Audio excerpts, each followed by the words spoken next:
Assalamualaikum everyone, welcome back to my channel. I hope you all are doing great. So Saudi visit visa is getting approved. आप visa check कर लें, ये recently approved हुआ visa है.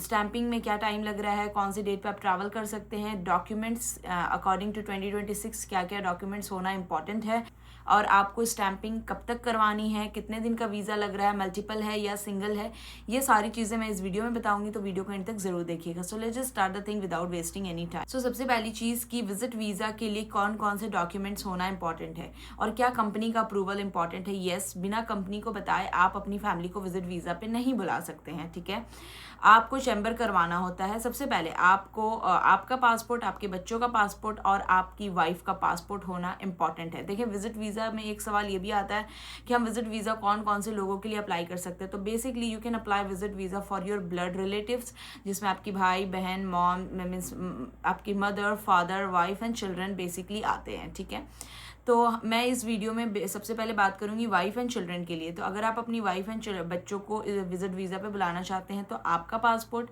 आपकी wife का passport, आपके बच्चों का पासपोर्ट होना मैंडेटरी है और एटलीस्ट 6 मंथ्स तक वैलिड होना मैंडेटरी है. ठीक है, अब नेक्स्ट चीज़ क्या आती है कि क्या सिर्फ पासपोर्ट होना मैंडेटरी है या फिर और भी डॉक्यूमेंट्स लगेंगे. तो पासपोर्ट के साथ साथ आपको मैरिज सर्टिफिकेट होना इंपॉर्टेंट है. अगर आपके पासपोर्ट पे आपकी वाइफ का नाम या फिर आपकी वाइफ के पासपोर्ट पे आपका नाम नहीं है, तो अगर एक दूसरे में से किसी भी एक में एक दूसरे का नाम है तो आपको मैरिज सर्टिफिकेट शो करना मैंडेटरी नहीं है. ठीक है, अपनी मैरिज सर्टिफिकेट इंडिया में बनवाएं. मैरिज सर्टिफिकेट बनवाने के बाद आप किसी भी इंडियन एजेंट को कहिएगा दिल्ली में, वो आपके मैरिज सर्टिफिकेट को ट्रांसलेट भी करवा देगा. अरेबिक में ट्रांसलेशन होना, सऊदी एम्बेसी से अटेस्ट होना मैंडेटरी है. ठीक है, बर्थ सर्टिफिकेट बच्चे की अटेस्ट होना एंड अरेबिक में ट्रांसलेट होना मैंडेटरी है. ठीक है, डॉक्यूमेंट्स में आपको सिर्फ यही डॉक्यूमेंट्स लगेंगे वाइल स्टैंपिंग. जब आप वीज़ा अप्लाई करेंगे तो आपको आपका इकामा देना होगा, आपको अपनी कंपनी में एक चैम्बर ऑफ कॉमर्स करवाना पड़ेगा.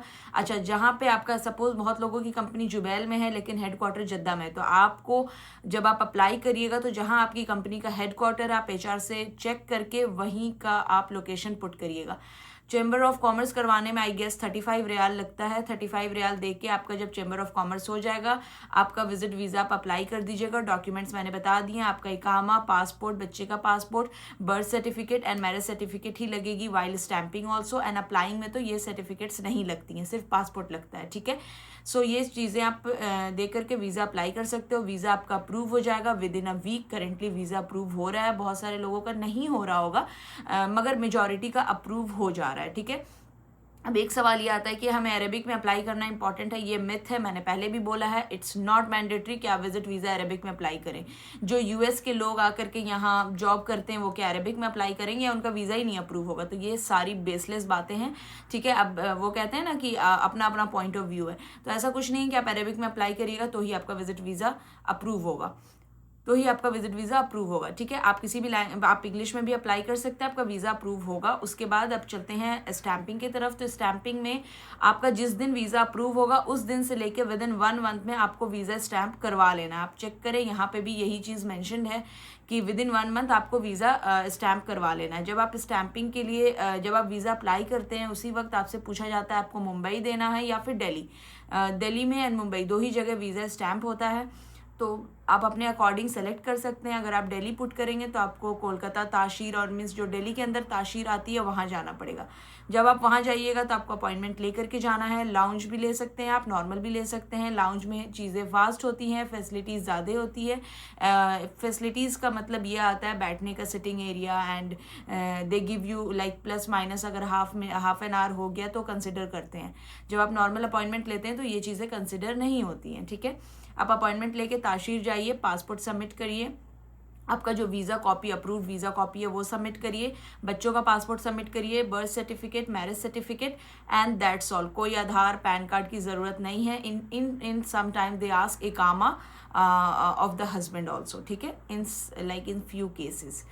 तो ये सारी चीज़ें जब आप सबमिट करिएगा, मैरिज सर्टिफिकेट ओरिजिनल वो लोग सबमिट करवाएंगे. आपका वीज़ा जब अप्रूव हो जाएगा तो आपके कुरियर पासपोर्ट के साथ आपकी मैरिज सर्टिफिकेट वापस आ जाती है. तो ये कुछ बेसिक डॉक्यूमेंट्स थे। फिलहाल जो वीज़ा इशू स्टैम्प हो रहा है वो 30 डेज़ का स्टैम्प हो रहा है विद द मेंशनिंग डेट कि 1 जून से ही आप ट्रैवल कर सकते हैं, उससे पहले ट्रैवल नहीं कर सकते हैं। तो माइट बी पॉसिबल कि हज के बाद वीज़ा 90 डेज़ लगने लगे। So if you are not in hurry you can wait, but if you are in hurry कि आपको नहीं वेट करना, आपको 1 जून को ट्रैवल करना है, then go ahead, apply your visit visa, you will get 30 days single entry visa. Multiple visa अभी तक किसी का नहीं मिला है। एंड आप जब वीज़ा अप्लाई करते हो आपको पता है फ्रॉम लास्ट ईयर जो वीज़ा स्टैम्प करेगा उसके हाथ में कि आपको मल्टीपल मिलेगा, सिंगल मिलेगा, 30 days, 90 days, 60 days, what ever. So currently 30 days का वीज़ा मिल रहा है, आप विद इन 1 मंथ स्टैम्प करवा लीजिए। ट्रैवल डेट 1 जून से you can travel to Saudi Arab. So these are few details which I have shared regarding visit visa 2026 of Saudi Arab. आपका अगर और कोई सवाल होगा उम्रा वीज़ा या फिर रेसिडेंट वीज़ा से related, do let me know in the comment section. Upcoming vlog में, till then bye, take care, अल्लाह हाफिज़, and don't forget to like, share and subscribe my channel.